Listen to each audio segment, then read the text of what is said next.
Rise to Reign podcast. I'm your host, Amy Killingsworth, and in this episode, I am doing a follow-up to our last episode, which was amnesty. So amnesty is a broader, more inclusive concept of forgiveness that really just means deciding to let a situation, a person, an offense go. So when I get a lot of questions about an episode, I know that I need to dig a little bit deeper, and this is one of those times. So what I want to focus on today is a topic called complex forgiveness. And so there's a little bit of a difference in forgiving a minor, so-called minor offense or something that doesn't really wound or damage you, and then forgiving something that is more significant. So when we're dealing with something more significant, which means that something is ongoing, like you're dealing with it every single day and it's still happening, and maybe you can't it's not in your past, it's in your present and it keeps happening. Or it's something that is a major or significant trauma. So when that happens, when we have a more significant situation, there's a process that we can undertake, a commitment rather, to complex forgiveness. So in this episode, I'm going to walk you through what complex forgiveness is and how to do it. And then at the end, I'm going to actually walk you through a forgiveness exercise. It is really powerful. So if you're driving or you're doing your workout or you're on a run or something listening to this podcast, awesome. Maybe towards the end you want to be somewhere where you can get quiet with a journal and sit and do the exercise, or maybe you just want to come back to it. It'll be here for you if you do. And the exercise can be done over and over and over again, and I really recommend it because it's incredibly therapeutic. It's simple, but it's really therapeutic. It's one of the practices that we do in our Rise to Reign live event, and it is definitely like a turning point in the process for people's hearts to open up and to start to really get a deeper layer of healing and breakthroughs in their situation. Also, I'm going to talk about that in just a second. So complex forgiveness is for, like I said, when something's ongoing or there's daily fallout or reminders. And I'll give you a couple of examples to this so that you can sort of get a picture of what this looks like. Many of us, I would say maybe even most of us, have situations like this in our life. So I have a coworker or a business associate who is dealing with a custody issue. And so she's in the courts constantly fighting her ex-husband for custody of their child. And it is dragging on for years and years. She's over a decade into the process. And he's, in this case, I know there's always two sides to any story, but in this case, he's really a bad guy. And he is actively abusing and terrifying their child, and at the same time he's lying in court, and so she continues to have to pay money for lawyers, and she continues to have to go and fight this thing. And just when she thinks she's forgiven, guess what? He does something else, or something else comes up, and it's just the hits just keep on coming. So it can be a person that, you know, like it would be nice when somebody is toxic or a relationship is harmful. It would be nice if you could just cut ties and walk away from that. But that's not always possible. Like if you have kids with someone or if they're a family member, it's not always possible. So what do you do in those situations? You know, when you're kind of, it feels like you're trapped, and we're sovereign people. So we don't want to get into the victim energy. We want to approach this as the queen or the king, and the queen or the king, their go-to is amnesty. So how do you know, I mentioned this before, but I want to go a little bit deeper. How do you know when you're in blame, when you're blaming, and when you need to do forgiveness? Well, the number one, I would say, like red flag that jumps out is that you are feeling sorry for yourself. You're feeling like a victim. You're feeling victimized. And you might be saying right now, well, just like, hold on, hold up, Amy. I am a victim. I am being victimized. Well, in the strictest sense of the word, there may be somebody who's perpetrating something against you and an injustice has occurred. And I don't want to gaslight you or minimize that it's not right or that there's pain involved, because I really, really, really get that. But what I want you to see, and you hopefully by now you're starting to see how these concepts tie together with sovereignty and with identity and now with forgiveness, because the victim position is really either the prisoner or the slave, and it's not a powerful position. So even if somebody has perpetrated something against you, you don't have to be a victim to it. And the way that you get your power back is to get out of the victim position and to stop blaming. I promise you that you can do that. It doesn't make the offense any less real. It just removes the power. It takes your power back from the victimizer, from the perpetrator, or from the situation or for the event. So another issue is when there's like an institution. It doesn't necessarily even have to be a person. It can be an institution like the church. I know so many people, myself included, who have had really, really horrible traumatic experiences in religious environments and religious institutions. And that can create something that is in need of complex forgiveness, because you still have to reckon with your spirituality, and there's a sort of a mess there because of what you went through. And so complex forgiveness can be involved in a situation like that. An example of somebody who had to go through complex forgiveness that I know of is with an institution, with a government actually, is somebody that I know who had their child killed in a work accident that was because of government malfeasance. So I don't want to give a whole lot of detail, but the government, the regulatory agencies and the people that were in charge of making a certain situation safe didn't. And an accident happened on the job and her adult child was injured and killed. And so, man, it's like, do something to me and I might have a hard time forgiving. But when you do something to my kid, or when your negligence causes my child to be harmed, that is a tough, tough, tough one. We hear stories about people who have had loved ones killed by drunk drivers, and or like murder or rape or just horrible situations that lay down this significant life-changing trauma, and then you're left carrying this grief and this sorrow. What do you do? So that's when complex forgiveness is not only helpful, but necessary. So I want to kind of bring you back to how woundedness gets laid down in our nervous system. So if you can just imagine your nervous system as like a cassette tape. So if you're as old as I am, you probably know what like a VHS tape is, or you might have had cassette tapes that you listened to in your Walkman or your stereo or your boombox, and it was just a little plastic cassette with that film in it that had data on it, and it would record over here, and like as this spool would fill up, this spool would empty. And that's exactly how your nervous system is. Everything that you experience is laid down on a tape of recording, like recording tape in your nervous system, and it's stored in your subconscious. Everything you've ever seen, everything you've ever heard, every feeling you've ever had, good and bad, and every experience is recorded in your subconscious mind. This is really, really, really important, because it's absolutely exciting when we're talking about good experiences, and this is how we learn.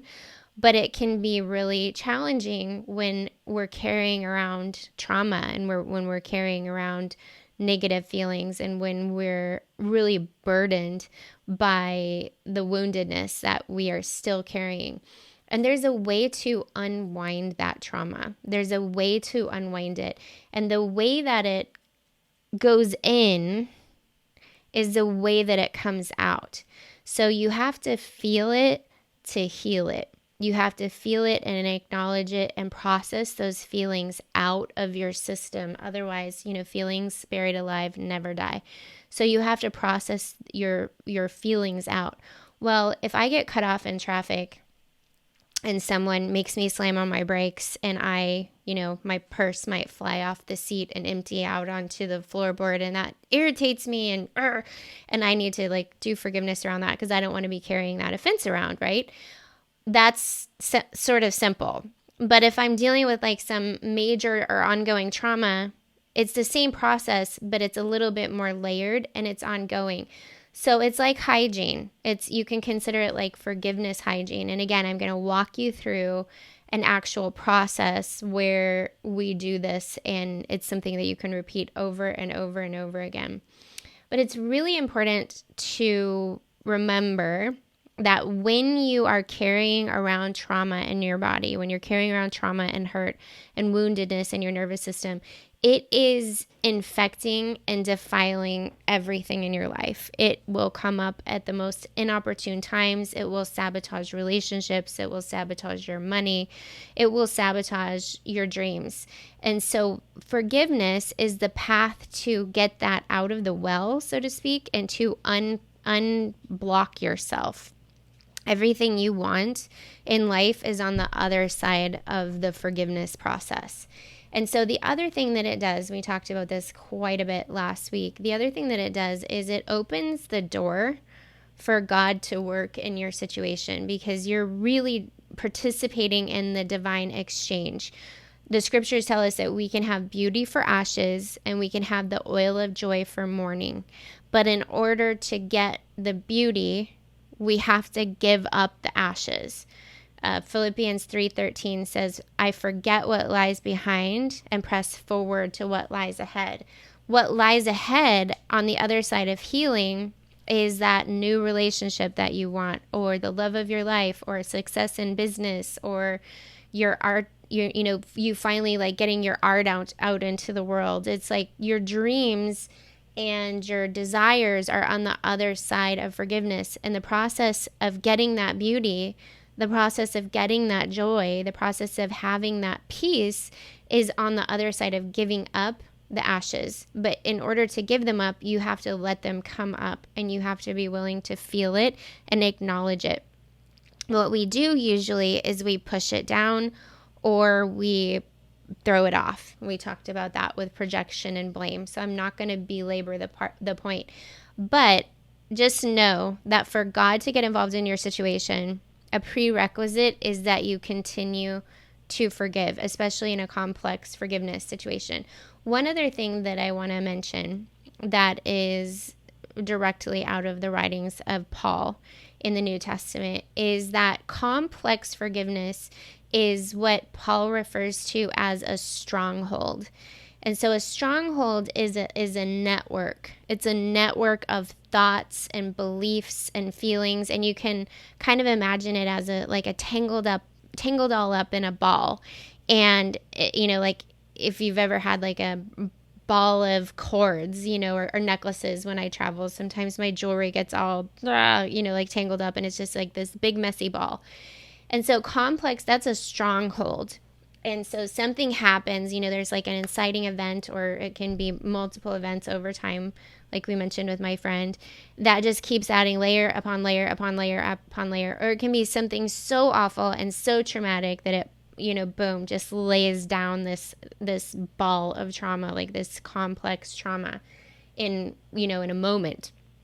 And so we don't want to get stuck in that moment, and we don't want to feed this stronghold with victim energy so that it grows bigger and bigger and bigger and takes apart our life. But neither can we just reach in and grab the stronghold and pull it out. We have to tear it down, and we tear it down piece by piece and bit by bit.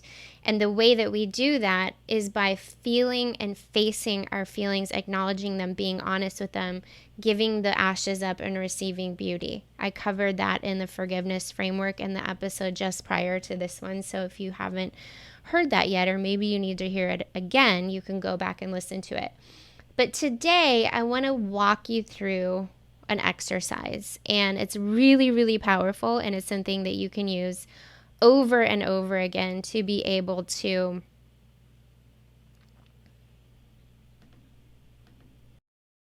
experience massive healing in your life. So, if you're in a place that you can get quiet, sit down, get a journal out. You're going to need a piece of paper and a pen, and just put your hand on your heart.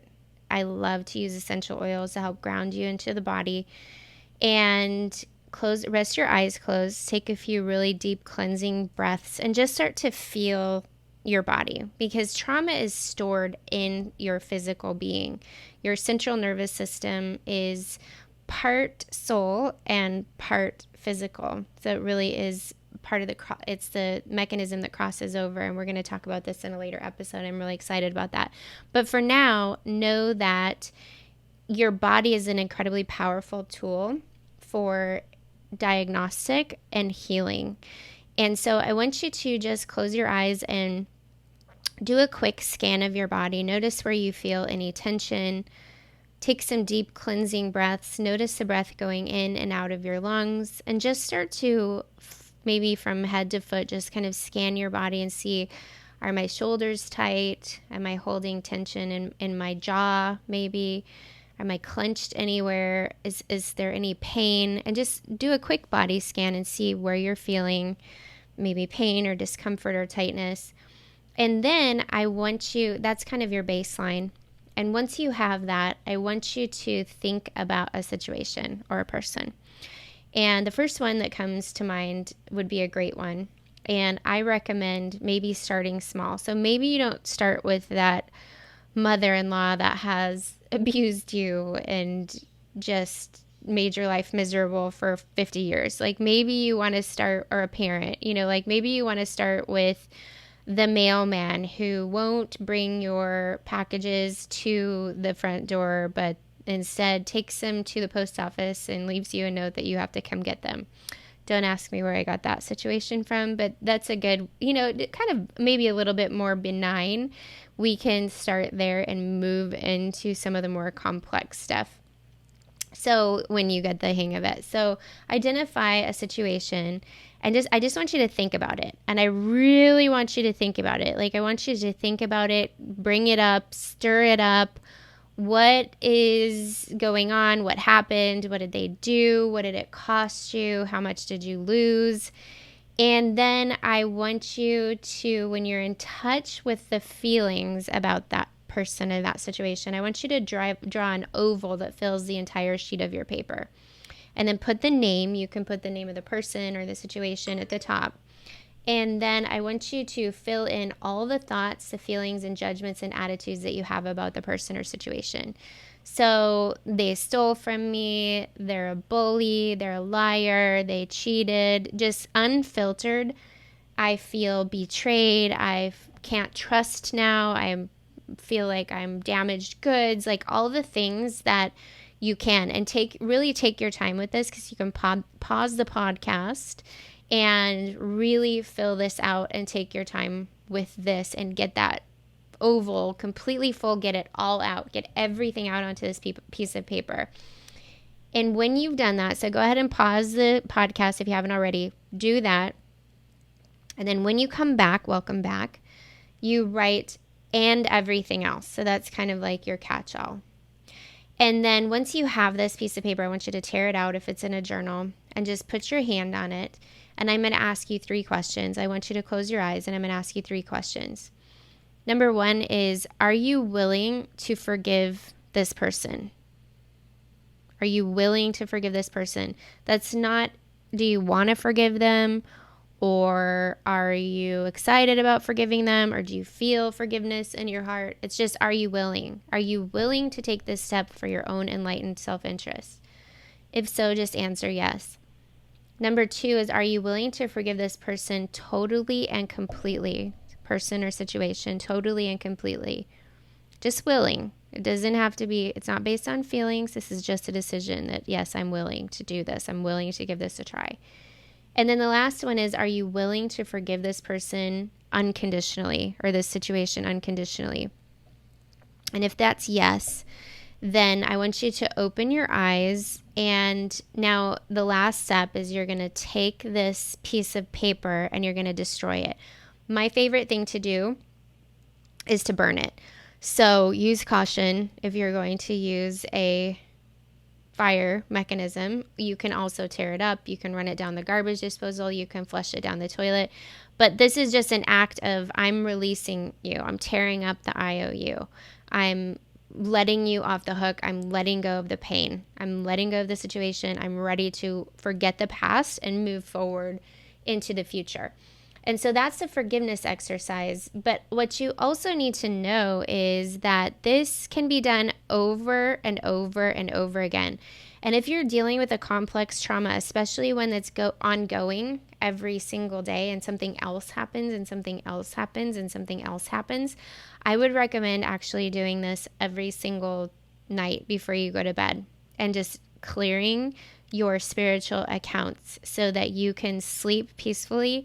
You can rest, you can be healed in your sleep, and you can wake up refreshed. And just watch, try it out, give it a try, and see if not only you start changing, but if your situation doesn't start changing, and if some really, really, really great things don't start coming into your life when you choose to do things the right way, to do things God's way, because God is after your healing. He's just trying to help you. He's like, help me help you. He's never trying to take anything away from you. He's never trying to diminish you. He's always trying to give to you and expand you and help you grow and give you what you say that you really want and what you need. Remember that God wants you healed so that you can wholeheartedly live your purpose and love your life.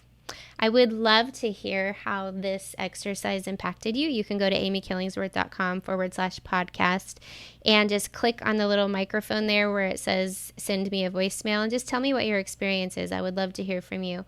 Also, if you want to ask me a question, like this episode was born out of questions that I got. So if you want to ask me a question, you can do that. You can use the same functionality to do that. Send me a message and I will probably answer your question on air anonymously. So I would love to hear from you. And that's it for this episode of the Rise to Reign podcast. I'll see you next time.